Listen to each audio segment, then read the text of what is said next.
an honor for me to be here, believe me, to be able to follow up on the institute we did in 2002. I'll be following in my wife's footsteps, who was here last week.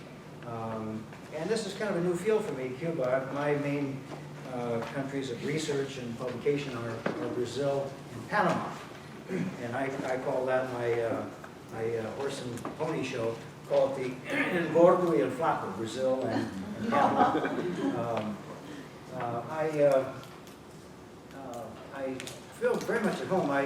Last night I was with my son, Andrew, who works at USF, and he's married to a Brazilian, and his in-laws are in town. So I spent all evening yesterday speaking Portuguese, so I may fumble here a little bit in Spanish, but bear with me. I chose as a subtitle for the talk, A Revolution Hijacked, because that's the way the Cubans see their independence movement. It was hijacked by the United States. They fought for 3 years to achieve their independence, and they've been working on it for 30 years, really a 30-year struggle to gain independence from Spain. And all of a sudden, at the last minute, the United States invaded, took over the struggle, took over the war, and then kept the Cubans who've been fighting for their independence, kept them out of the peace negotiations and out of the new government, or virtually out of the new government that was set up. So it was a revolution hijacked, and as you know, Cuba really didn't become independent until the 1930s. It was a semi-independent country until that time, until the Platt Amendment was abrogated. I want to start asking you, because this is the third week, you've had 2 weeks of the Institute, and I wanted to ask where you've gotten in your understanding of José Martí and Cuban history, before I launch into what I'm going to tell you. So let me just bring up a couple of questions for you, and I'd like you to volunteer answers or explanations for me. Okay, here are some key things. Who was the man? Who was José Martí? He's multifaceted. Any person in history has many different roles and identities. He was known as the delegado, as the maestro, and the apostle. But be spontaneous. What do you think of? José Martí? Writer, father, revolutionary, thinker. Okay, good. That's good. Anybody else? Modernismo? Anybody? Romanticist? Yeah. What else do you think about José Martí? Orator. What? Orator. Author? Yes. Orator. Orator. Yeah. Yes. Martyr. Martyr? Good. Idealist. Idealist, is it? What is it? Idealist? Idealist, right. Yeah. Well, a funny little joke among those of us who study José Martí, and if your wife is into José Martí as much as Anne is, you could say, at certain points you get up to here, you say, me siento martirizado.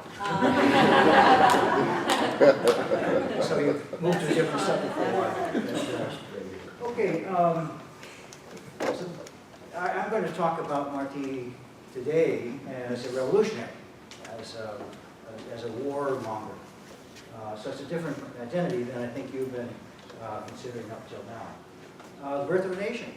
Cuba emerged semi-independent in 1902, and then independent in 1934. So it's a story of the birth of a nation. What is your impression of Cuba in the first quarter of the 20th century? Really, Cuba has quite an image as a playground, as the island where music rumbles up and you can't help but dance to it. Rum and cigars. What are the things you think of Cuba in the early 20th century? Yeah, up to the 1920s. Destroyed. Well, but rebuilt after 1902. The United States Army, despite its problems, actually did help rebuild the country and especially Havana, after 1898. So it's a country, the birth of a nation, a country surviving and rebuilding after the ravages of the war, trying to pick up the pieces after the American invasion, trying to take advantage of new techniques of living in big cities, all those things. It's the birth of a nation. Literary flowering, you certainly, I know you've read a lot of José Martí's writings, modernismo. Anybody venture a definition of modernismo? Reaction to modernity. is the way I view it. Reaction to modernity. Yes? Well, in literature, it would be the change of a revolution in forms. I'd say it again? A revolution in forms. Okay, yeah. I won't be talking much about literature, that's not my field, but that is a major element of José Martí's contribution. We'll talk a little bit about Nuestra America. Geopolitical clash of civilizations, in particular, in this case, Spain, United States versus Spain, and dismantling Spain's empire and leaving Spain, if not crushed, certainly a diminished power on the world stage. Do you have impressions of Spain in the era of José Martí? What did José Martí think about Spain? He spent, 5 or 6 years living in Spain. He earned his law degree in Spain. What do you think about José Martí in Spain? It was like disconnected from its colonies. It was eventually, yeah. But during the time of José Martí, Spain would not let go. It could not let go economically because... Well, I mean more like in the sense of like what he was complaining about in terms of like the mother country being perfectly happy in its own thing and not paying attention to the vicissitudes of life in the colonies that it was purporting to own. Right, that's good, yeah. I think he had an ambivalent attitude toward the Spanish. He claimed that he didn't dislike the Spanish people, he simply disliked Spanish colonialism. And just the extent that he was really being genuine about that, I'm not sure. It must have riled him very much to see, especially Spanish officials driving the war against fighting against the struggle for independence in the 1890s. That must have been a very hard pill for him to swallow. And then the United States imperialism. We call it sui generis. It's not the kind of imperialism that England rolled out. It's not the kind of imperialism that Holland or France rolled out, or Russia for that matter.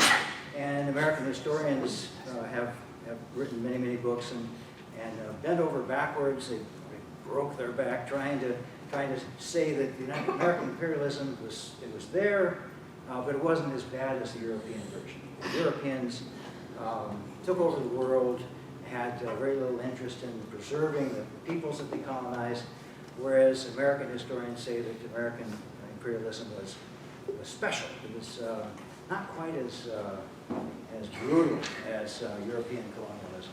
And it was short-lived. By the 1930s, American leaders pretty much backed off of owning and operating colonies. We never did in Cuba. We had an influence over Cuba, but we did not operate that as a colony. The Philippines, we walked away from in World War II. Puerto Rico is still a sort of territory. Have you, in your studies, have you run across this vision of American imperialism that's not quite like the old imperialism? Does that seem right to you? I don't know. I mean, I'm reading everything that's Puerto Rico related. Yeah. So we're not looking at America too kind of like. Okay. All right. Am I right? Is Melissa? Is American imperialism really like so unique, or is that just something Americans like to tell themselves to make them feel better about? No, we're not like those other guys. I've struggled with that question a long time. Well, American historians, Is it so different? they say, first of all, that our influence is not so much direct management of territories and colonies, but it's influenced through politics, through economic influence, through investments and so forth. So it's something short of actual occupation and colonial management. Yes? But still founded upon the genocide of the indigenous people across the land, right? Yeah. Okay, I mean, that's. Internally, the realistic. United States did wipe out Traditionally, our- so. Yeah, our okay. indigenous people. Yes? And I think that, I mean, it's, from what I know about the topic, which is somewhat limited, that people were really anti-expansionism and talked about like U.S. interests in Alaska around the time of the Alaska Purchase and in conjunction with Puerto Rico and everything about like, well, why I thought the U.S. was supposed to be anti-expansionist or not imperialist, and here the country is like purchasing all of this land or like finding a way to have stakes and ownership in different places. Right. So I think people at the time that I know of from like periodicals and stuff were talking about it in terms of imperialism and expansionism, not like necessarily in like a positive way. Right. Yes. I'm thinking here the Banana Republic Yeah. and how they destroy democracy all over the continent. Because covering the interests in Latin America, they put dictators in almost every single country. Right. Right. Yeah. That's something I was going to mention, that one of the things that Molinismo and the anti-imperialists in Latin America were fighting against was companies, the mining companies, the occupation, the naval patrols, gunboat diplomacy, the dictators who were set up by American interests, the banana companies, especially United Fruit Company. Oh, yes. Yeah, that was a form of indirect imperialism. Yes. Not to say that the Spanish crown was not abusing its colonies, but I think that we can't ignore the role that the Black Legend played in the Spanish-American War, where this like very negative cultural perception of Spain, all of these like evil Spain stuff that definitely leads into this. Our imperialism is better because it's not like Spain, Right. and that's. Yeah, the portrayal of Spain was in American media was just terrible. There were monsters. Whaley was the worst of the worst. Oh, yeah, yeah. Yeah. There's one question there. I think following on Ree's point, I think that touches on the issue of race, how race plays out in the geopolitical, strategical view of this new up-and-coming country. We've seen that since the Mexican-American War, 1840s. The movement, all Mexico, yes, but oh, wait a minute, we would love to have that territory, but without Indians. Yeah. Because of the Black Legend and because of all of these issues. Yeah. So I think, if anything, that would be another characteristic of American imperialism. How do they go about negotiating the fact of desiring that land, but not its people? Or how do you, because they're not fit to be citizens, and Yeah. then that's another Yeah. point of discussion. Famous statement during the debates in the Senate as to whether Cuba should be annexed or turned loose. And the one classic statement was, bananas and democracy do not grow on the same section of land, i.e. tropical places simply don't support democracy. People's, and there's a racial component of that too, that black and dark-skinned people are not capable of self-government and the kind of democracy we have. Did I miss anybody? Yes. You tell me if I'm mistaken here, but when I picture Cuba in the late 1800s, in relation to Spain, it was a very wealthy colony. Yeah. In many ways, it had a higher, almost a literally higher standard, believing that than Spain, than the metropolis. Yeah. And this was almost something that was almost confirmed the other day in one of the presentations.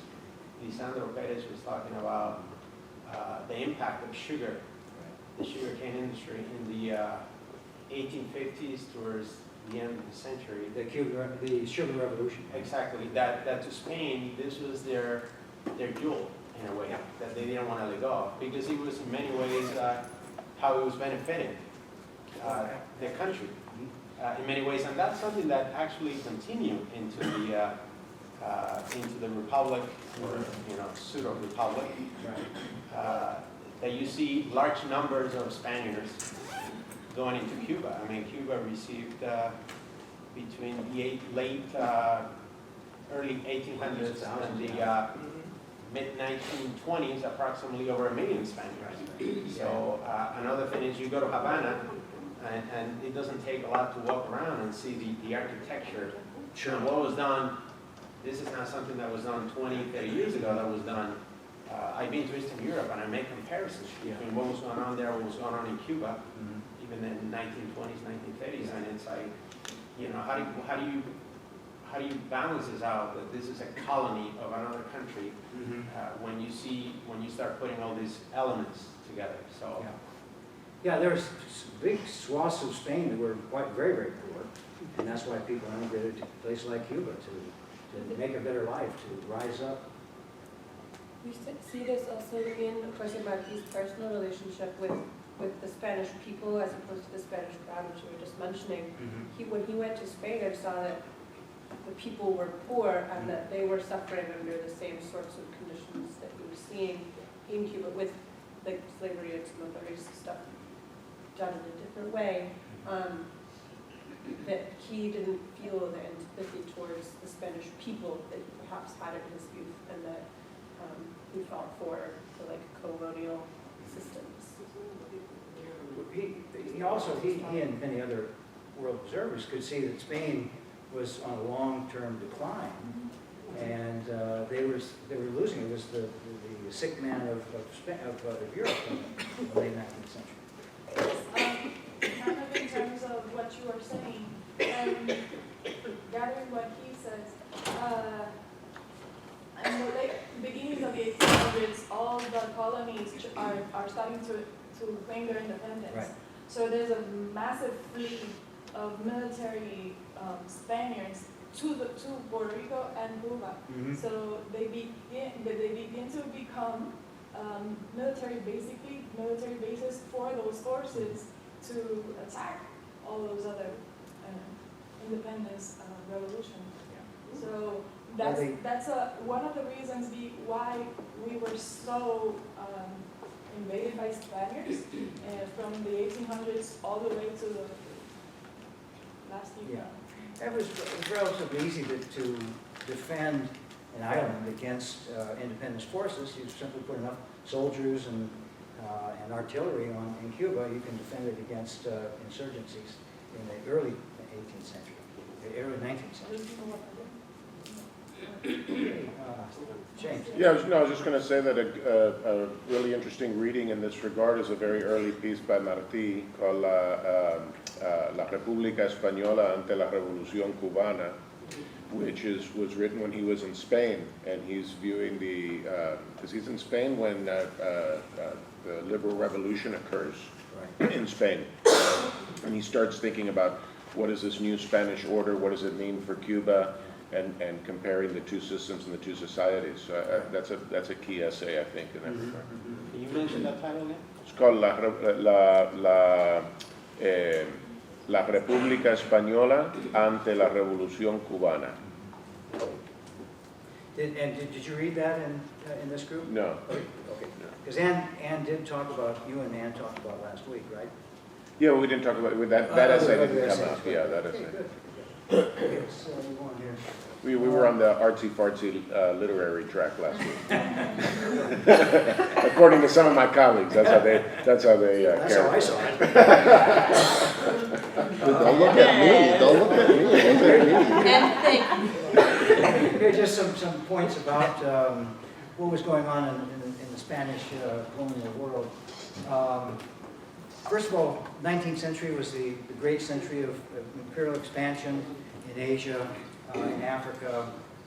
Latin America was exceptional in escaping imperialism, but certainly the rape of Africa, the British Empire in Asia, the Dutch in Southeast Asia and so forth, and even the incursions into into independent Cuba, or independent China, were signs of Europe expanding all over the world, taking over and taking advantage of the labor and the resources of that world. And as we've said here, Spain really depended for its lifeblood on Cuban profits from the Cuban trade, especially sugar, to a lesser extent tobacco. And Spain really could not. It'd be like tearing up your checkbook. If you lost Cuba, you lost your source of income, your source of trade. It's a very good book about comparing Spain to the United States in the second half of the 19th century. Spain did not achieve any modernization. That is, didn't make a transition to industry, to capitalism, to free industrial labor, to modern trade. All of these things were taking place in the United States for sure, and in England as well, and in France as well. Spain simply didn't catch that boat, didn't catch that train. They were behind, and they were living off the proceeds of Cuba, not undergoing this modernization themselves. The United States, on the other hand, in the Gilded Age, was the very epitome of modernization. Industry, capitalism, transportation, all the new innovations in science, all these things were taking place in spades in the United States. And will you get a chance to see that movie, the documentary, The Gilded Age? It's quite extraordinary. Yeah, I'm sharing that link with everyone okay. to see it on their own. Tonight they're going to see the one on the Spanish-American War. Good. Okay, good. Well, you'll be very impressed by that documentary on the Gilded Age, the sheer energy of American economy, the power and the wealth of the robber barons in that era, and really the relatively weak position of political leaders in the United States. They were sort of being swept along by the robber barons and the industrial giants, the railroad expansion and all that. So the United States left way ahead of Spain, and left really Spain in the dust. Gilded Age, you'll be seeing that in this documentary. Another sub-story, subplot in all this is the American impulse, and this led largely by Secretary of State James Blaine, to create a Pan-American movement.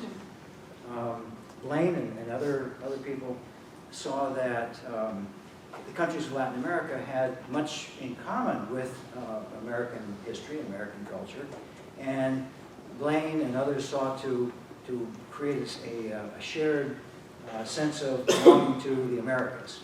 The Americas had a common history of slavery, colonialism, being separated from the old world, the new world, and Blaine called together a year-and-a-half long conference in Washington, D.C., 1898 to 1891. Two conferences, really. One, to show off the American industrial might.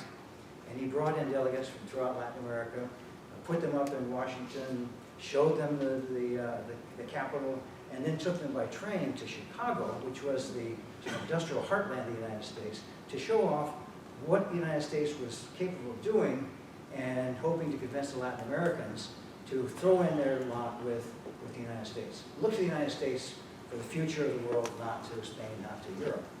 And this was a bold move on his part. He also tried and failed in 1891 to bring together the countries of the Americas to adopt a common monetary policy, bimetallism, where gold and silver would both be exchangeable.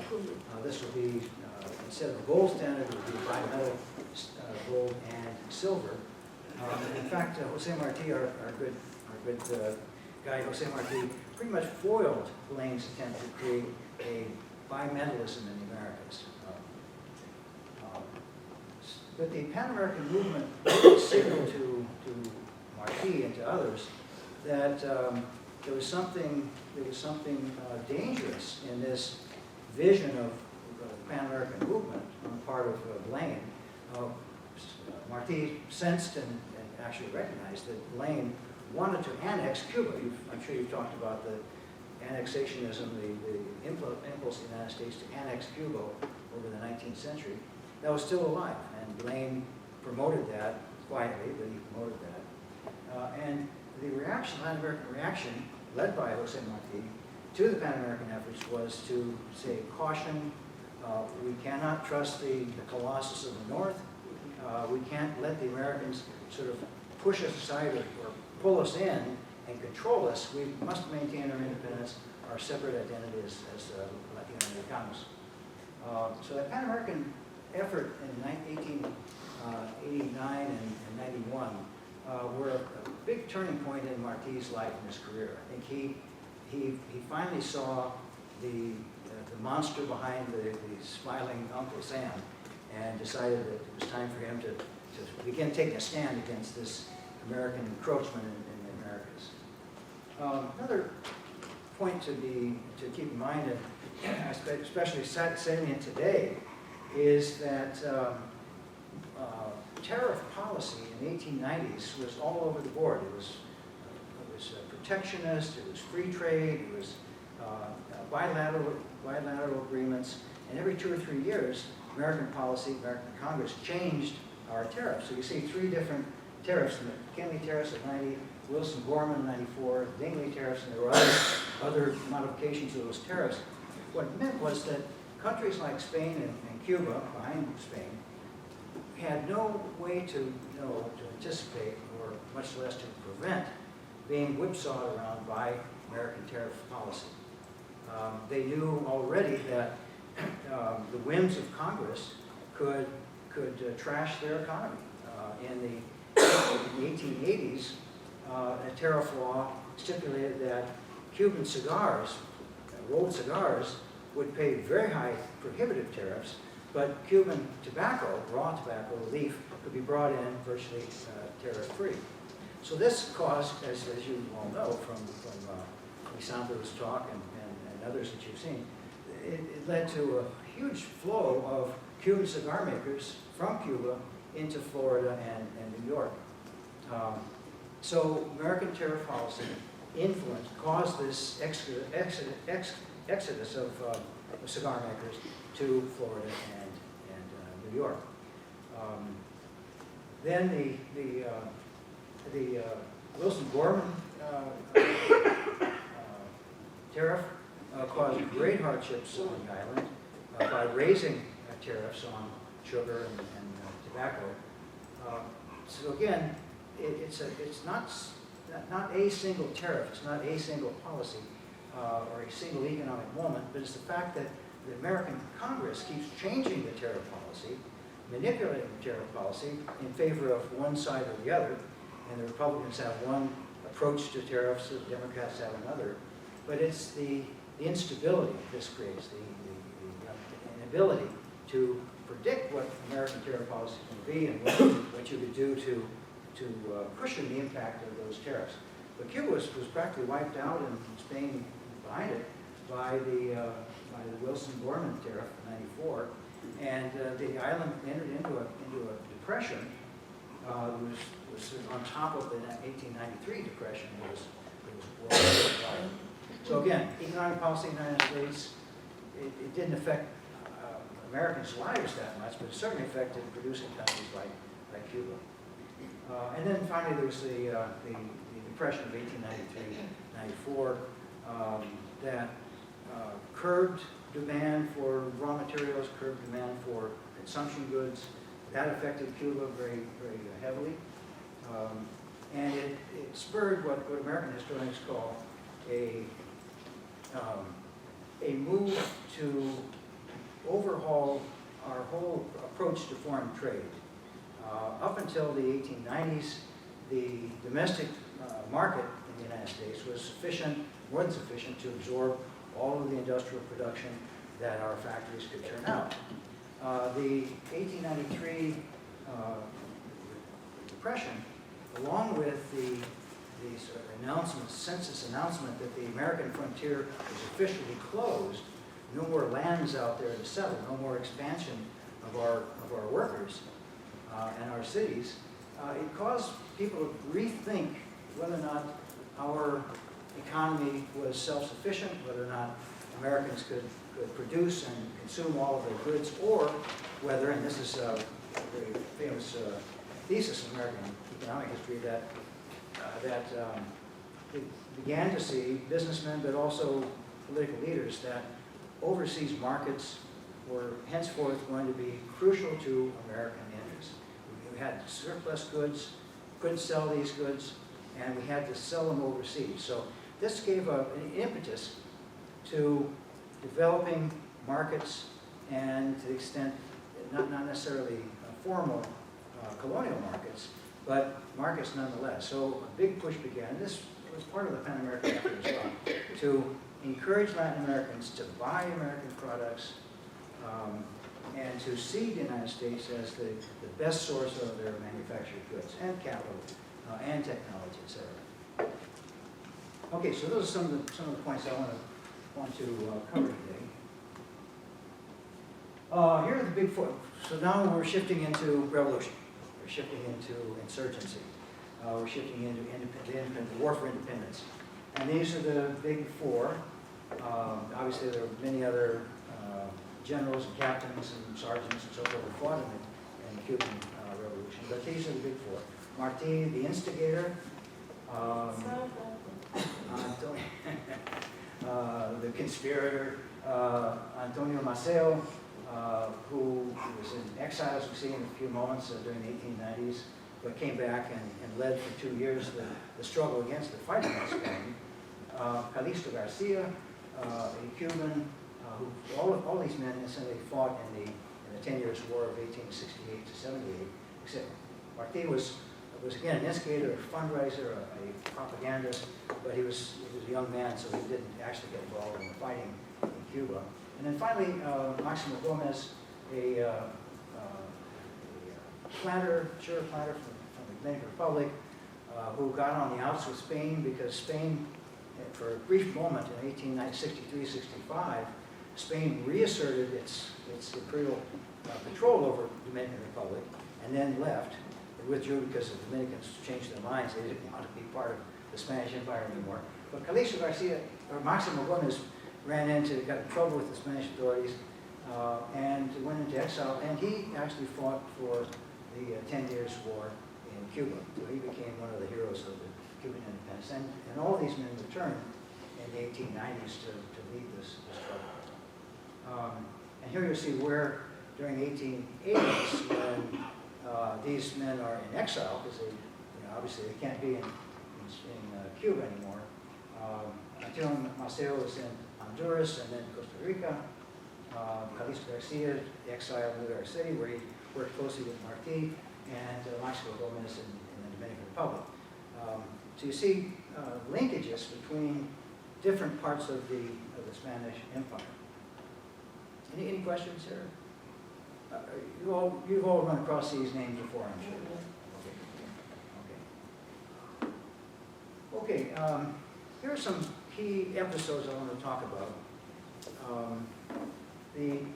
I was talking to Kevin here earlier that we historians of Latin America think of the Caribbean Legion as a movement in the 1940s and 50s when liberal-minded, progressive leaders moved between countries, especially Central America and the Caribbean, and supported one another to overcome dictatorship, to overcome imperialism, overcome the kind of impositions that were forced on Latin America by the United Fruit Companies and the mining companies and all that. Caribbean Legion was led by Juan José Arevalo in Guatemala, Pepe Figueres, who led the revolution in 1848 in Costa Rica, and others would get together and raise money, share arms back and forth, plot joint efforts to overthrow the dictators. And by the end of the 1950s, most of these dictators were gone, or they were on the retreat. We had a New York Times specialist who worked in Latin America, Ted Schultz, who published a book in 1959 called Twilight of the Dictators. Very optimistic. It's the end of the dictators. These young people, Fidel Castro was among the Caribbean region beneficiaries. These young people are overthrowing the dictators, and there will be a clear sailing for democracy and peace and prosperity in the future. It didn't happen that way, but that was the dream of the late 1950s. So Pepe Figueres ran arms to rebels in other countries. Fidel Castro received CIA money in the 1950s, just to kind of hedge bets. Arevalo got support from other liberals in Central America. There was an earlier Caribbean region that I'm just becoming aware of in the 1880s. So I call it the first Caribbean region, when, again, like-minded revolutionaries and liberals get together, share ideas, share arms, share strategies, work together to try to overthrow the dictatorships of the 1880s. And those dictatorships were Porfirio Diaz in Mexico. There was it was all dictatorship in that era. The dictatorship in Colombia was one that many of the countries fought against. It was a theocratic dictatorship. So a group of five leaders that I've worked with, including José Martí, traveled extensively throughout the Caribbean basin and met with one another and plotted, and again shared money. Sometimes we're able to amass enough money to start a revolt and so forth. So it was an attempt to bring liberal and hopefully democratic government to the circum-Caribbean region. I also see a shift in José Martí himself in 1889 when he attended the first Pan American meeting in Washington. Began to see that the United States, far from being a potential aid to Cuban independence, was likely going to thwart that effort. So Martí underwent a makeover himself, I call it a roller coaster ride, that would lead eventually to his death in 1895. But this is what my friend Ibrahim Hidalgo, in this book that Ginny has, the La Tesorería, Ibrahim calls this the most intense and perilous time of José Martí's life. And it was perilous enough that he died 5 years later. But it's hard even to imagine a person doing everything he did to bring on the independence war of 1895. He traveled incessantly. If they had frequent flyer miles back then, he would have been a multi-million mile member of the Revolutionary Club. So I'll talk more about how this intense makeover took place in a few minutes. Another side of Martí that we often don't explicitly realize is he was a diplomat. And this is based on a book by Rolando González called the Diplomacia del Delegado from the 1880s up to the outbreak of the war in 1995. 2 points to make. First, Martí was literally a diplomat. He was commissioned by the governments of Argentina, Uruguay, and Paraguay to serve as their consul in New York City. New York City is one of the biggest and most important trade centers in the world. And so Martí serving as a Southern Cone official, signing papers and issuing visas and authorizing trade and all this sort of thing. So Martí was a cog in the wheel of New York City diplomacy in the 1880s. Another thing to take away from this is that he called himself the delegado. He was not the jefe, he was not el general, he was the delegate. And that conveys a certain humility on his part. In many ways, his role went far beyond being just a delegate, being a sort of a committee leader. But he, again, I showed the terms he used, the delegado, never the chief, never the president, but the delegado or the maestro. All of us in this room feel comfortable with being maestros, or the apostle. The pace of the revolution picks up in 1892 with the formation of the Partido PRC, Partido Revolucionario Cubano, and that becomes the organizational basis for the war, for starting the war and prosecuting the war. Very, very important, and he was the delegate in charge of the PRC. He set up a treasury, and this is, Jenny, you're looking into the fundraising, we'll talk about that. There's a whole book by Ibrahim Hidalgo on the treasury, and how Martí and his associates raised funds to carry out, to start and carry out the war for independence. And Ibrahim's book says that on the books, he raised $100,000, which in today's money is about $3 million. So that's real money. That's almost as much as I've raised in my whole career as an academic fundraiser. So that is, it was not simply a fundraising, but it was an organizational tool. So Martí could sit at the top of this organization, this party, and give orders to the consejos, kind of regional coordinating bodies, and then to the hundreds of clubs, the PRC clubs, in cities around the United States, around Latin America and the Caribbean, and of course in Cuba itself. So this becomes the vehicle for the war against Spain. And then finally, he founded Patria, a newspaper, a revolutionary newspaper, propaganda piece. It was where the PRC could issue its statutes, for example, issue its reports, news of the hemisphere. Martí wrote a lot of Patria. It was the mouthpiece for the PRC. Now, I'll talk about those in a little more detail. Any questions so far? Yes? So this first Caribbean Legion, you said it was leaders from five different leaders from Caribbean countries? Yeah, I'll talk about it.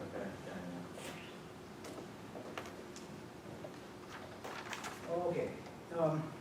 I'm going to do a little bit of backfilling here. I don't know how much you've covered slavery and race issues in Cuba. A little bit.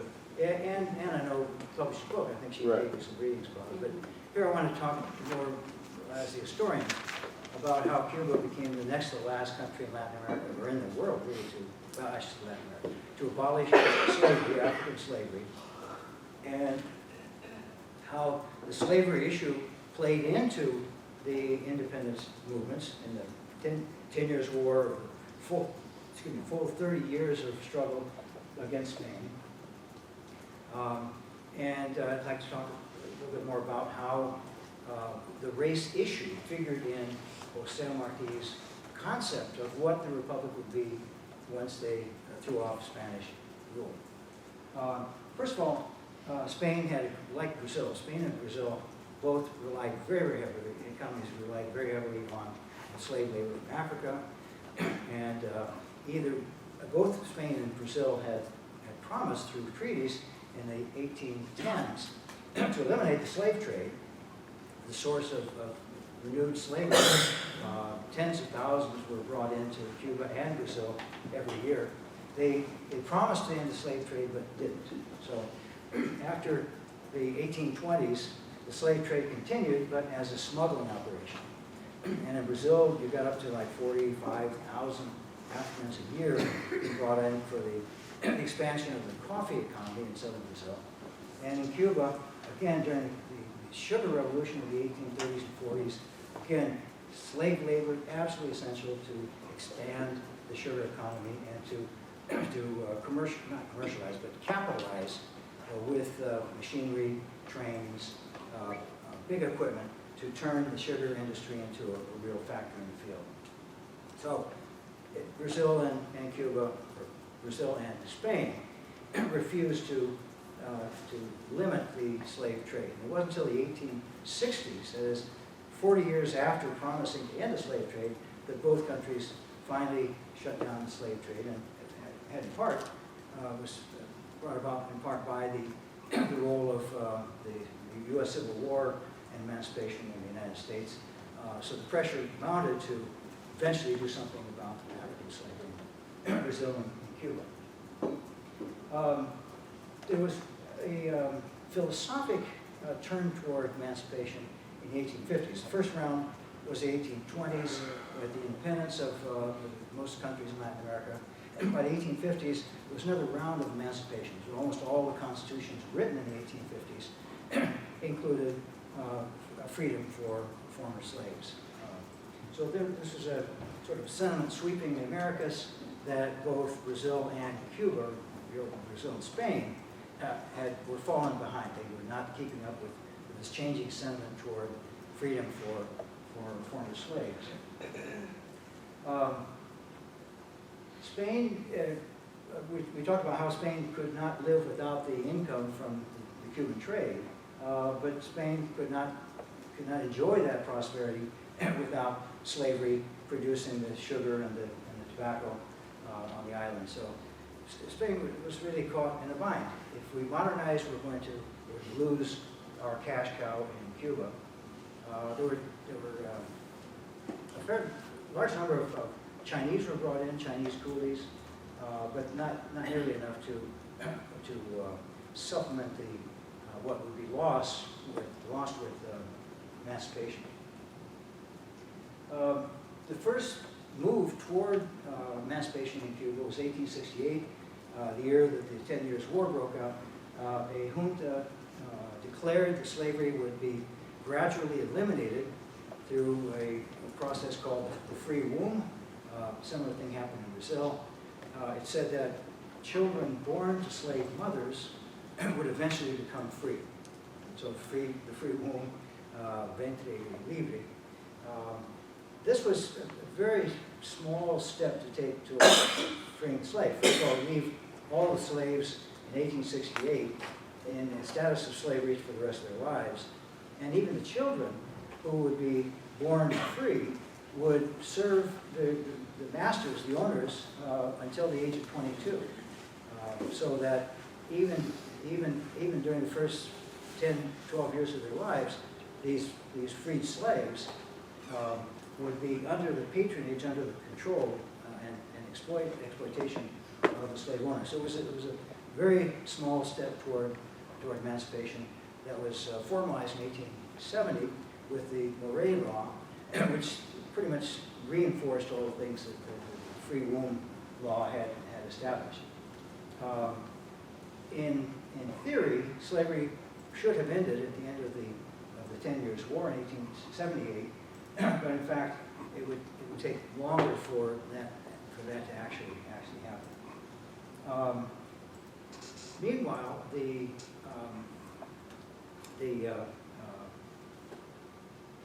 rebels, the insurgents in the 10-Year War, people fighting for independence in the 1870s, they addressed the issue of slavery. Many of the planters who joined the revolution, the insurgency, freed their slaves on condition that they join up as soldiers in the anti-Spanish insurrection.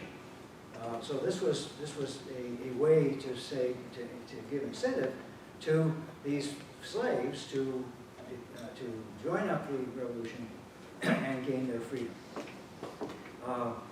So this gave a particular cast to the 10 Years' War. It made the 10 Years' War about not just independence from Spain, but about freeing the slaves from slavery, emancipating the slaves. So from that point on, it became pretty clear that the independence struggles would be to provide relief to the slaves and eventually to gain their freedom, to establish free men and women. In 1880, after the end of the 10 Years' War, the Spanish Parliament passed a law, new law, granting slaves their freedom at the end of 8 years, the 8-year transition. This is a way, this has been tried in Brazil, been tried in the British colonies, British Caribbean. It almost never works because once you say in the year 8 from now, you're going to be free, it gives a lot of incentive to slaves, slave communities, to begin to declare their own independence right away. So in the case of the British Islands, Brazil, and Cuba, the process was shortened to 2 years, and slavery was formally abolished in 1886. Brazil only in 1888. So here you have a very potent issue, societal, economic, personal freedoms that was woven into the independence movement from the 1860s on. And here you see some scenes. Actually, scenes on the left are from Brazil. They're exactly the same as what happened in Cuba. And this is a scene, a painting of a Cuban plantation in the 1880s. So on that question, Yes. were there many, so you talk about those who were enslaved, pressing for actually taking their freedoms too. Yeah. And how does that happen? Is that contested by planners? Do you see that in legal documents or court cases? How do we? Well, in both Cuba and Brazil, took the form of people, slaves simply running away, or asserting their freedom, or demanding their freedom, demanding shorter hours or Sundays off without labor, or better food and treatment, the end of punishment, punishment, corporal punishment. So all these things began to build up, and I don't have a good book on this, but Ibrahim has a book on slave trade, and the best source for the end of slavery is Frank Knight's book on the sugar revolution in the 19th century. On that slide, you also say that Spain's unwillingness to abolish slavery would jeopardize sugar profits. And that's right underneath that says the U.S. curtailed trade after 1867. Are those two things connected? Is that does the U.S. curtail trade Cuba because of slavery? Not that I know. Well, so what's the so first of all, what the U.S. So yeah, because I raised kind of independent questions about those things. What do you mean? Oh, that was the trade of slaves from Africa. Throughout the 19th century, England had led the fight to abolish the slave trade, to stop the slavers from coming from Africa. Right. And the United States supported that only in word, not entirely. We know from recent discoveries in Mobile Bay in Alabama that some during the Civil War, some slavers, some slave owners brought fresh levies of slaves from Africa surreptitiously. They brought them as smugglers. Okay. And then then I have a question about the second thing, Spain's unwillingness to abolish slavery would jeopardize sugar profits. Well, first of all, the slaves did not reproduce their numbers. So if you didn't have fresh slaves coming from Africa, you had a diminution of the number of slaves living on the plantations. And this was precisely the time when they were trying to produce more. They were building big sugar mills, putting in railroads. The demand for labor was extraordinary. So that's why Spain, for two reasons. One, for economic reasons, they weren't willing to curtail their profits from the trade, but also the slave owners, the sugar planters in Cuba, were a fairly powerful force in politics back in Spain. Yeah. So you'd go against them as the same danger that you would go against Southern Democrats. So you're saying the planters wanted to abolish slavery for labor-related reasons? Is that what this is? Some did. Some believed the Enlightenment notion that slave labor will never be economical. But more to the point, the plantations in the eastern end of the island, Oriente, were already less profitable than they'd been before. And many of the planters had to take on loans from capitalists in Spain. They found themselves indebted. Their plantation was not profitable anymore. And so they were ready and willing to offer freedom to their slaves, whereas the plantations in the western part of the country were much more profitable, and many of them were very indebted, but they also were profitable. So they were not willing to give up slavery. So what you have is the eastern part of the island for emancipation and freedom, the western part of the island to maintain the status quo. And this is also, the argument you're making, this is Moreno Fracional's argument. Slavery ends because it's not as profitable under capitalism. But isn't this also something, I know there are a number of historians have contested this story, like Rebecca Scott, Larry Berriat have said, have made counter arguments, say that it might not. Yeah, I'm not deep enough into that argument to speak to it very much. Okay. Okay, let's. And again, I wanted to emphasize that slavery cannot be held as a primary cause of Cuban independence, but it was an ancillary cause that had effects down the road when Cuba did become independent. Okay, here are a couple of the outcomes of slavery, and here I'd like to focus on Martí and his take on things. As you probably heard from Ann Fountain last week, José Martí became fascinated and not quite obsessed, but very, very engaged in the slave issue in the United States, especially after the end of the Civil War. How do Americans deal with race? How they deal with the indigenous issues versus the freed slaves. And he wrote a great deal about it, and Ann has a very nice book on that. The independence sentiment became more pronounced among those people who favored independence. Same thing we've been talking about now. Spain, however, sort of raised the ante in this race debate by accusing the insurgents of encouraging slaves to run away from plantations, encouraging slaves to take their lives in their own hands, to fight against Spain, and raise the specter of a black movement. That is, this is not just an independence war, it is a race war of blacks against whites, against Spaniards.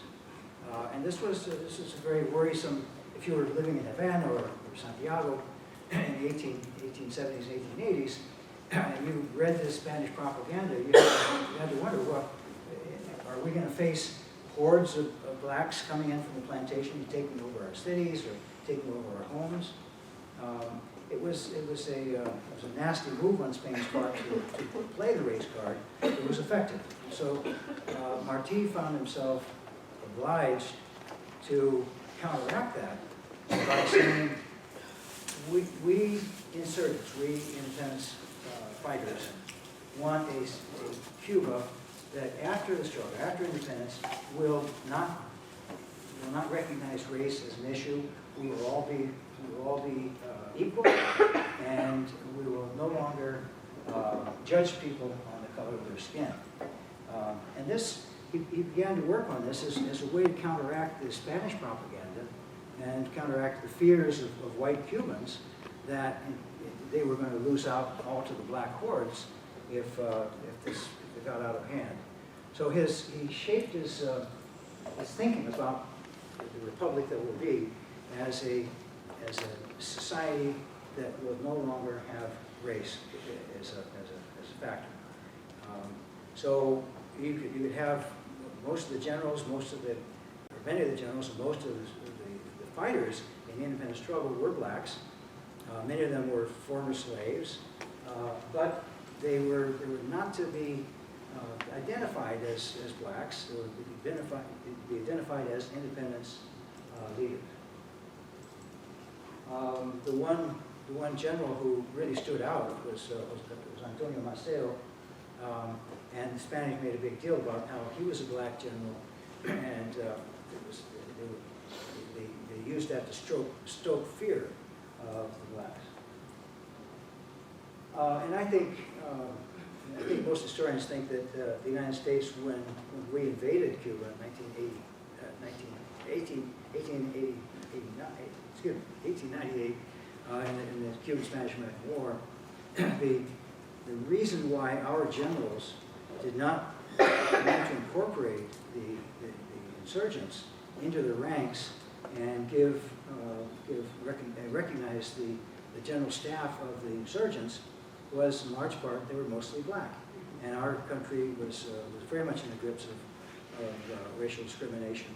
In the 1890s, it was the rise of Jim Crow segregation. And so the southern U.S. officers who actually led the invasion of Cuba in 1898 were racist themselves and were not about to recognize the black leaders and the black troops. So we'll see that very sharply changed the character of that war in 1898. I'm getting a little bit... hopefully out. Here's some water. This is a good time for a break, I think, Okay, for everyone. So 15 minutes, and then we'll reconvene. Thanks. Fascinating. I was surprised to find this, but it really had to do with where the revolutionary generals ended up in exile. As I said, Maceo ended up spending 4 years in Honduras, where he was made chief of police on the northern coast of Honduras, and he was hosted by President Soto in the early part of the 1880s, and then he moved on to Costa Rica, where he spent the last half of the 1880s, and finally, when he joined the revolution in 1895, he went directly from Costa Rica to Jamaica and then to Cuba, where he became the supreme leader of the revolutionary forces. So where they linked up with these supporters and found other followers depended on where they ended up out of power in exile. And the other key thing to remember is that these people didn't have a lot of money, so they had to work. In one case, I was very nicely surprised to find that Panama during the 1880s was the site of a French canal project. The French were trying to build a Panama Canal in that era, and they needed lots and lots of workers. And the Cubans were seen as engineers, as organizers, as entrepreneurs, and so they were not only hired, but some of them worked in newspapers during the French period because there's so much money. The French was spending money like crazy, so you could get along there and meet up with like-minded revolutionaries. And so Panama became a real hotbed of revolution. And even the French painter Gauguin spent a little time in Panama. He learned he didn't like hard work, and so he took the next ship to Tahiti and became a famous painter. So Panama was a happening place in this period.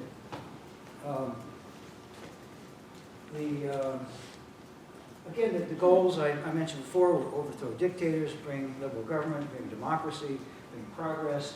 These are things that they wanted to achieve, and they shared these ideas, these aspirations among themselves. Then, even when these revolutionaries were not physically together, which they were most of the time, there was an incredible amount of communication through correspondence. And this we know in large part because Martí himself was an assiduous correspondent. His volumes and volumes of letters as well as publications. His letters show who he was writing to and what he was asking people to do. Contribute money, contribute arms, to meet with someone, to host someone.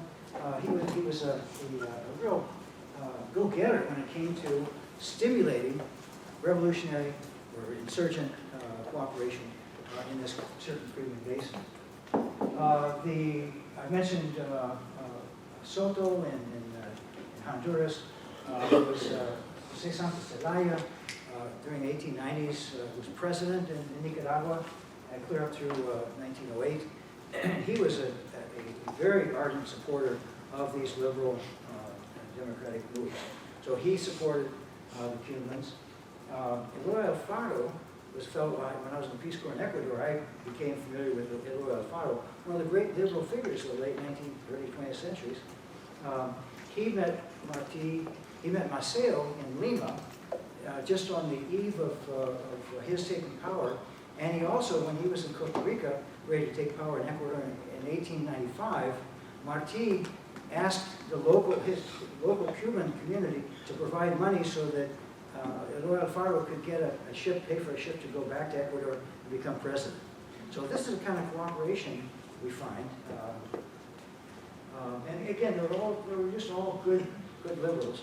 The last point here is that Eloy Alfaro, repaying what the Cubans had done for him, the support they gave to him, wrote to the Queen of Spain in 1895 and urged her to consider independence for Cuba. He was an advocate for Cuba. And in 1896, he proposed a meeting, a Pan-American meeting essentially, in Mexico that would be, whose agenda would be to promote Cuban independence. So here's the South American president promoting the cause of Cuba Libre.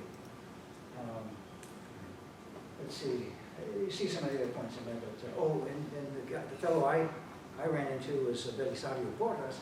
He didn't become president of Panama until 1912, but up until the separation of Panama from Colombia in 1903, Panama was a department of Colombia under a very autocratic dictatorship, and the Panamanians were all very, very liberal in their feelings, their sentiments. So they rebelled against Colombia several times. 19th century, Belisario Porras was the agent. He was the revolutionary at large, trying to raise support to bring about the separation of Panama from Colombia, which was finally achieved kind of like the way Cuba became independent, with the United States intervention or abetting Panama's independence in 1903 for the purpose of building the Panama Canal, the U.S. Panama Canal.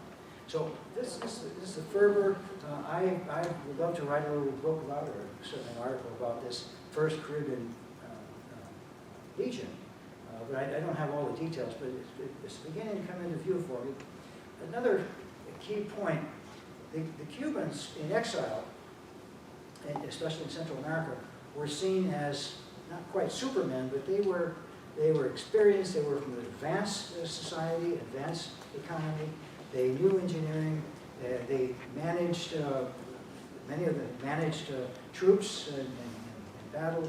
So when they showed up in Central America, they were people to recruit, people to bring on board as workers, not as workers, as officials, as adversaries, people who could manage complex diplomatic challenges, big projects. For example, Maceo in Honduras was put in charge of trying to build a railroad from the north coast down to Tegucigalpa. So the Cubans were special guys. They came with a lot of experience and knowledge, and that's one reason that they were being supported by the Central American coast. And Mike, were those Cubans that you referred to mostly exiles? Yeah, they were all in exile from the 10 Years' War. Almost, I can't get those or not. They were. Yeah, they were on the run. Okay, I'm going to stop there, and I want to move on in the afternoon to talk about the historians of Cuba that have influenced me, and I introduce some of their work, including this review. So let's go ahead and break up now, and here I'm going to start talking about Cuban perspectives on the independence movement or the revolution. And these are just colleagues of ours. Ibrahim Hidalgo is here on the left. That was last September, and Lana His books are Cuba, 1895 to 98. And it's more about the politics within the United States and within the clubs and within the PRC than it is with the actual war. So the war you guys get tomorrow, we get tomorrow in Tone's presentation. He just published recently a book called La Tesorería, the PRC. You want to hold it up there, Jenny? These are all the bookkeeping accounts. So he had to become an auditor and go in and figure out all the numbers and so forth. And then I guess about 1999 he published a chronologia of Martí. You know, every step of the way, dates, what happened, you know, how sure are we that that actually happened, what did Martí write about, and that sort of thing. And I have a copy of that here, but it's a fantastic sort of chronologia. Then Orlando Gonzalez, when Ann and I started going to the CEM, the Centro de Estudios Martianos, down on the right-hand side, he was director. And so for 4 or 5 years, we met with him every time we went there. But then they bumped him upstairs, and he's head of a performing arts institute now. So he's got dancers and singers and writers and all the rest. So he's moved up to another role. But he published a wonderful Diplomacia del Delegado that takes the chronology and looks at what Martí did as a diplomat, what gestures did he make, what actions did he take to try to advance independence through political means. Then Enrique Sosa, sadly passed away about 8 years ago, but he was one of our group that got together when I was at USF. And he and Ibrahim and 3 or 4 other folks from the SEM came up to Tampa. We worked for about a month and a half on a study, a book that would have been published, Tampa and Havana. And so these were Cubans who, the last years of Clinton, we could get them in, and I had some money to support them.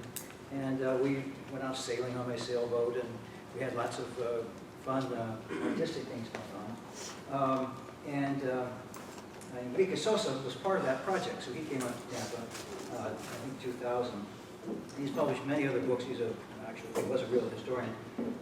He did Historia de la Educación en Cuba, the 4-volume history of the educational system of Cuba. And there were other historians and literature people, but these are the main people that I relied on. And the Centro de Estudios Martianos, 2 years ago, you guys concluded an agreement with them. So University of Tampa has a working agreement with SEM. Sad to say those people couldn't come to this meeting.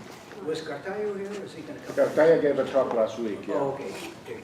Yeah, and there's been a shakeup at the Centro. A lot of the people that we work with have left because Abel Prieto, the ex-minister of culture, has taken over. He's taken over. No, he's taken over now as that's right. As the leader of the SEM. Right. Yeah. But he was always, remotely in charge of it. I can't understand why he would change things up. Well, who knows? Yeah, it's going to have a new director and a new everybody. So these are folks that work on the history of the era of independence. Okay, I wanted to focus now on this roller coaster ride that Martí went through from 1890 to 1895. His life changed brusquely. He became fully engaged in the revolution and independence movement. He continued his diplomatic duties for a couple more years, but he started taking a lot of political work of actually starting a rebellion. And we talked about the PRC was one of the big initiatives in 1892, and the founding of the newspaper Patria. So those are things that he himself did. I mean, you're talking about a guy in his 40s who undertakes a new political party or revolutionary party and a new magazine. So it was a time when he was just working day and night, had no time for family, no time for his own self. He was 100% devoted to the revolution. I mentioned that he confronted James Blaine in Pan-American conferences. 1891, he published a very influential essay that I think you've talked about, in West America, which you covered that, right? He was kind of a warning to the rest of Latin America to watch out for the United States, think of ourselves as being distinct from the Americanos. It was really kind of a clarion call, a declaration of sorts to beware the losses of the North. In 1894, he and his generals worked up a battle plan. What would they do when they landed in Cuba? What arms would they take? Who would be the commanders? Who would be the junior officers? And it required an incredible amount of travel. When you look through the chronology, look through his life from in that period from 90 to 95, he lived continuously on trains, New York, Pennsylvania, New York to Florida, Florida to Key West, off to Texas, and then when he wasn't on a train, he was on some sort of steamboat, traveling in the Caribbean to, he didn't go to Cuba, but he went to Haiti and the Dominican Republic, he went to Central America, went to Mexico, where he lived for some years, went to Guatemala. So he was just traveling all over the place. Again, making these contacts, stirring up revolutionary spirit, getting resources that he could find, convincing people to get on board with the revolution. And of course, he was raising money, and I'll talk about that in just a minute. The low point that Martí and the PRC hit in 1895, they had raised a lot of money, and they had purchased a lot of arms, and they hired three steamboats in Fernandina, a port over by Jacksonville, loaded up with arms. And just when they were going to take off, and this was going to be their arsenal for carrying out the revolution, somebody pointed out the ships were illegal, because they were running guns illegally, and the Customs Service impounded these three ships, and all the guns on board. It was a tremendous blow for the revolutionary effort, because they were all ready to go to war. Here were the arms, here was the ammunition. So Martí had to backtrack and say, well, we don't have them, but we got to go forward anyway. So he launched the revolution, and he hired a lawyer to try to get the ships back. And I'm not really sure how much of those arms he was able to get back through legal means, but that was certainly the low point of his organizing. Then the two declarations of war in February and March, and he sailed in to Dominican Republic, joined Maceo Gómez, who was one of the two commanders, big commanders, Máximo and Maceo. And then, as you know, he died in Salva, Spanish position, in May of 1895. So that was the roller coaster, rise, collapse in Fernandina, back in the saddle, and then shot dead by Spanish troops.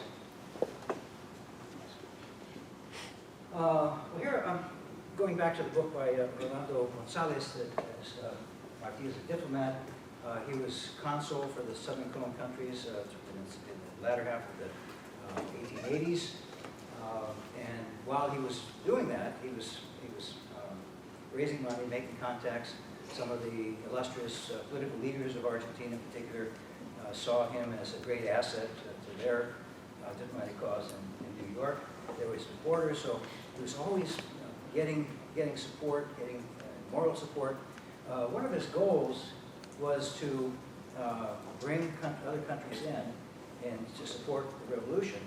And a secondary goal was to get countries to commit to non-belligerent status. That means that if they go to war, and let's say Mexico declares the insurgents in Cuba are belligerents, that means we will not support either Spain or the insurgents. And that would be out for the independence movement, non-belligerent. During the 10 Years' War, the Cuban leaders in New York tried to get other countries to sign on, but only 10 countries declared the insurgency a belligerent status, one that they would recognize as legitimate under their national law. Let's see, I talked about the Pan American nations.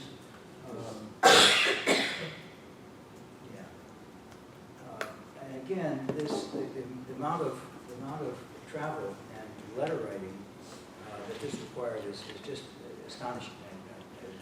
And as a young man, I was pretty active, but nothing like José Martí when he was in this roller coaster era. Here's the party. The party was founded in 1892. In 1895, when Martí died, it passed under the leadership of Tomás Estrada Palma, who continued on running the program. He was called El Delegado also. And then when Cuba became independent, they held an election. Estrada Palma was elected president, first Cuban president in 1902. So he was a longtime supporter, political supporter, but he had never been, the real conspirator. He'd never been out there, buying arms and getting ready to fight. He was the man in the background. But Estrada Palma was well known to American authorities. He would go to the State Department and talk about Cuban interests, how they wanted to make Cuba independent. So he was well connected, well known among well-to-do Americans.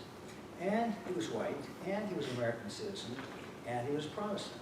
So all those things, as we'll see, made Estrada Palma the man who could be trusted with Cuban independence once the United States Army was the party spread very, very fast. It had two different levels. Martí and his secretary, Gonzalo de Quesada, were the key guys, the key directors of the party. Then at regional levels in Florida, New York, and in the islands, they had consejos, cuerpos de consejos, be like regional directorates, regional coordinating points. And then at the base, down at the membership level, there was individual people. For the most part, they were cigar workers and people sympathetic with Cuban independence. And they swelled into several hundred of these clubs at the base level. They all had very active lives. I think you visit some of the clubs here in Tampa where they held out in Ybor City. Key West was another key place. A lot of money from the cigar makers that came in from Cuba. And really, leaders, people were well educated. It was not working class. It was real middle class, well-to-do people with a sense of organization. And Ibrahim argues that the party was really what held the whole movement together. Without the party, without these connections between Martí, the consejos, and the clubs, the whole thing wouldn't have happened. First of all, it wouldn't have happened. Wouldn't have had the money to happen. And when this took off, Martí was just constantly in trains up and down the coast. There was even one in, I don't know, I think I sent you a picture of a plaque in Ocala. Oh, yeah. If you go to, there was an actual cigar town outside of Ocala called Martí City. And there's a plaque there saying, this plaque is in honor of those Cubans who came and rolled cigars here and participated in José Martí's independence movement. Unfortunately, there's nothing left of Martí City now. So it's all up and down the coast, as far west as Texas, Midwest, into Philadelphia. My compadre Frank McCann reminded me that on the Canadian side of the Niagara Falls, there's a big plaque, José Martí was here. Has anybody seen that? No? Frank wouldn't lie to me. So he was just all over. And he himself, Martí was the glue that held the whole thing together. Both his personal visits, his meetings with leaders of the clubs, his speeches, and secondarily in his articles published in Patria, he was the one that kept the fervor going, kept the spirit of war, and made sure that these clubs stayed on track, that they raised money, that they passed that money on to the treasurer in New York City. And he was really the heart and soul of the party.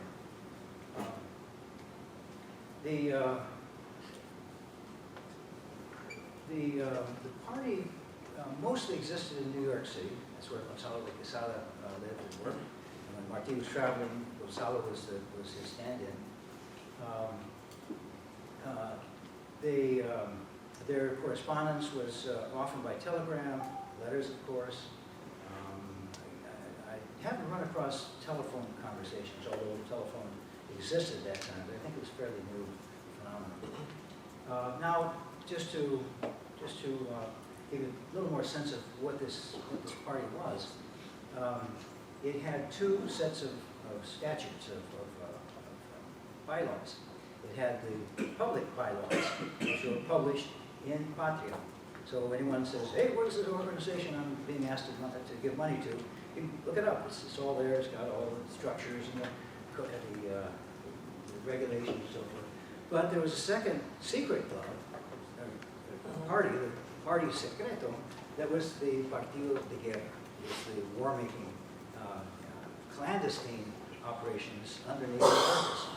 And for Martí's, from his standpoint, the party of war was the real party. That was what this is all about. The outside stuff was showcasing. It was telling people, no, we're not warlike, but in fact, he was, and they were. Let's see.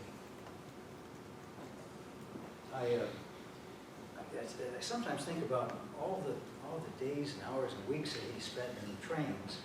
And you remember trains in the 1880s and 1890s were not luxury cars. If you had a lot of money, you could rent a Pullman car, you get a place to sleep at night. But otherwise, you're talking, no air conditioning. You're talking primitive rolling stock, not much in the way of dining cars, no bar cars, any of that stuff. It was hard travel, and much slower then as train travel is today. So, again, I'm just so impressed by how much that must have taken away in his physical being. Now, Ibrahim just published this book that we showed before, La Tesorería. This was to keep track of all the money flowing. So they had, and again, like the purpose of the party, he had two sets of books.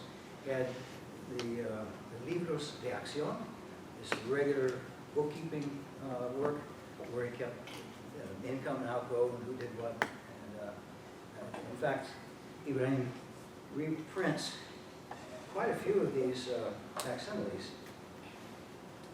This is what they look like. That's what Ibrahim looked at, translated or transcribed into tables. Here's some more entries. And then Ibrahim transcribed them into regular tables like this. And at the end of the day, Ibrahim was able to count up all the money that came in to the New York office, the Treasury. And he totaled that at just under $100,000 in the 3 years that they collected money from 92 to 95. And I said this morning that $100,000 would be equivalent to $3 million today. So you can buy a lot of guns and ammunition for $3 million today. And it was just a huge effort on his part. And Ibrahim clarifies that that's not all the money that was collected for war making. In many cases, the consejos, the middle-level organization, and the clubs themselves kept the money for their own purposes. They bought arms, they bought boats to move stuff to the island, they trained people. So it's probably about another $98,000 was kept in the clubs and not transferred to the central treasury, even though Martí and his treasurer wanted to have all the money flow through so they could keep track of it. It didn't make sense if you're, say, the club in Santo Domingo. It didn't make sense for the club in Santo Domingo to send the money all the way up to New York, have it registered, and then send it all the way back down to Santo Domingo. Just keep it there and use that for war-making purposes. And some of the other big clubs, Key West, for example, kept their funds.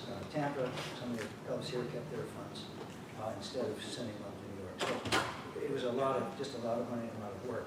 And this was really the lifeblood of the revolutionary movement, getting the money to get the generals on board, the officers on board, get the arms, and get things ready, get planning underway for the actual invasion of the island. there were some key moments. One wealthy tobacco factory owner in New York at one point offered $200,000 to the war effort. And so Martí said, hey, I'm home free. I don't have to run around to all the clubs and raise nickels and dimes. I got the big money here.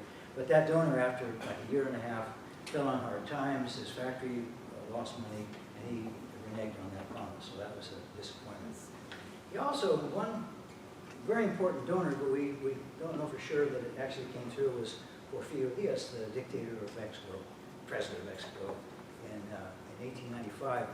Martí went specifically to Veracruz, took the train up to Mexico City, had an appointment with Porfirio Diaz that he couldn't keep. A couple days later, he got another note from Porfirio Diaz, come and visit me. But that never appeared in the books. It never appeared as Porfirio Diaz, $100,000 or something like that. As it turns out, I'm certain, and Ibrahim is pretty certain that it happened, but Porfirio Diaz, not wanting to offend the United States, did not want this to be known.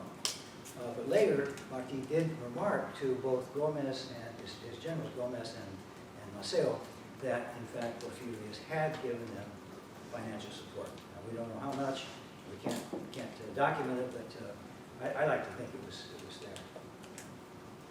there. This money raising opened the club and the treasury to surveillance, and they were under constant surveillance in those 3 years of party operation. The Spanish government, Spanish consuls all around the United States, obviously the Cuban government, the government of Cuba, and representatives in Central America and Mexico, they all kept tabs on what Martí and his people were doing. So they were a source of intelligence on the PRC. They hired the Pinkerton Detective Agency, which was an they were almost always hired by government, not governments, but by corporate interests that wanted to suppress labor unrest. So the Pinkerton were involved there, and sometimes doing dirty tricks. I mentioned there were two attempts on Martí. One in Martí's life, he was poisoned.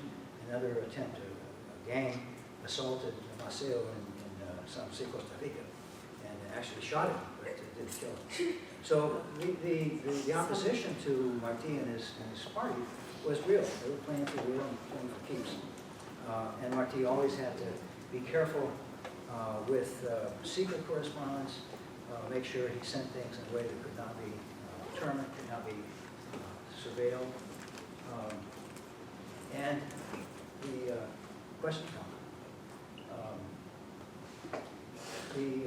at the end, in December of 1894, he's got the war plans ready, he's got money, and he's got to go on the road.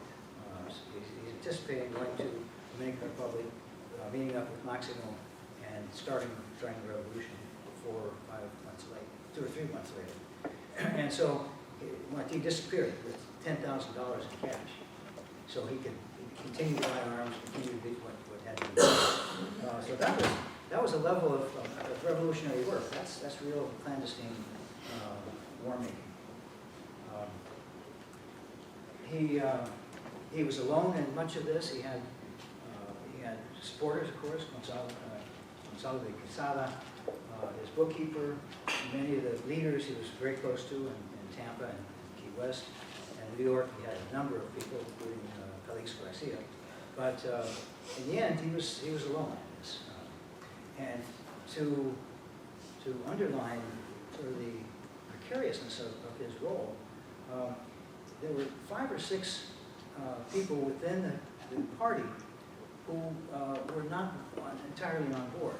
And this is what Ibrahim has learned in both the chronology of Martí and the Treasury study, that in a number of cases, the PRC representatives, or presumed collaborators, would rat out the party to the Spanish authorities, or they triggered revolts in Cuba before the revolt was ready to go forward, so that the revolutionaries would reveal themselves, their plans would be revealed, they could be captured by the Spanish, in some cases executed by the Spanish.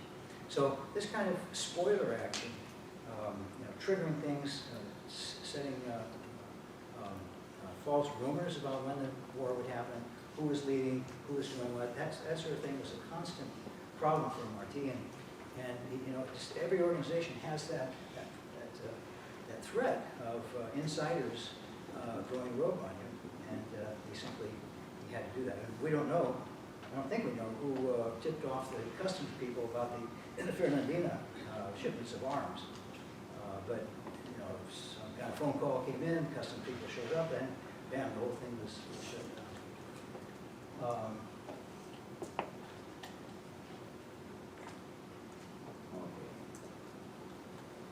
Okay. I think we covered this.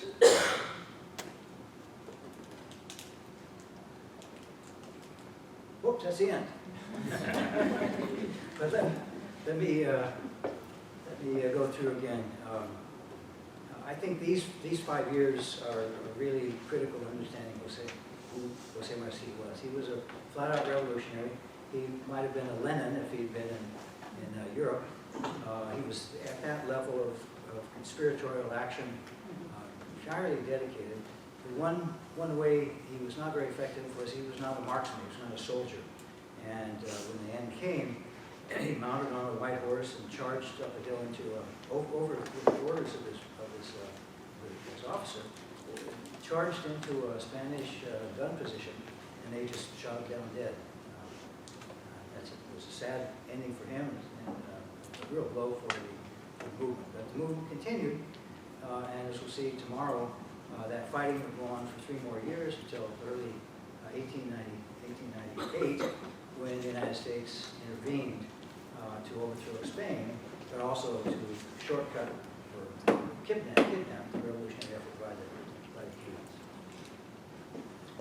Maybe I'll stop there and see if we want to go back to discussions, or if you have any questions.